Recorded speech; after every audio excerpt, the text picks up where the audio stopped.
of those that have lost ones who've disappeared is sort of terrifying and frightening. And it is common around the world that when people disappear, movements of solidarity grow up. And I've been supporting people who've disappeared in Chile in the past and many other places around the world, and it is horrifying and terrifying.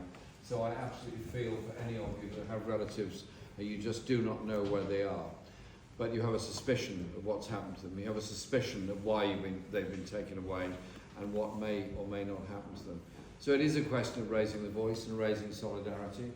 I've had constituents come to me about relatives who've disappeared in Balochistan, and I've taken that case up with the Commission. I will continue to do that and continue to demand things. But I just get the impression quite often in dealings with the Pakistan government that their good intentions or otherwise are actually really manoeuvres are going on elsewhere. They're not really in charge of the situation. Raising the voice here is very important, and also raising that sense of understanding and solidarity about the identity of Balochistan is equally important.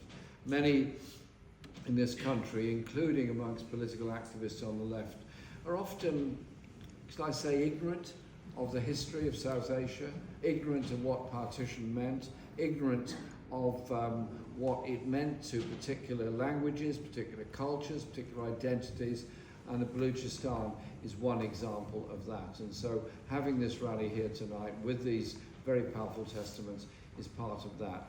But it's also about continuing to raise the voice, and I'm most grateful to the people of Balochistan for everything that they do.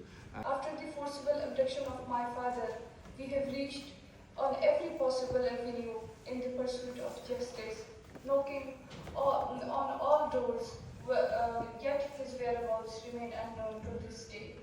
The judiciary, meant to be the ultimate protector of justice, has continuously failed families of enforcedly disappeared persons.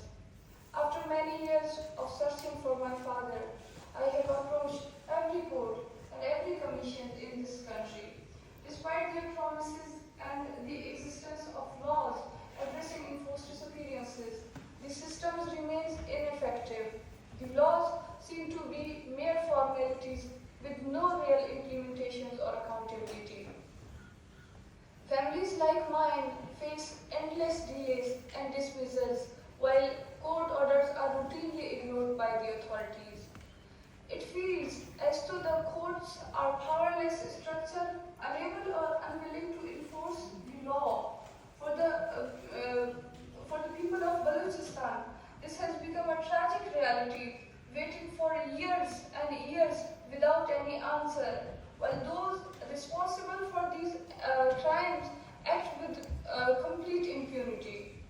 This failure reflects a deeper systematic neglect of Balochistan's issue, leaving us with nothing but hopelessness and the grim realization that justice is far from our reach.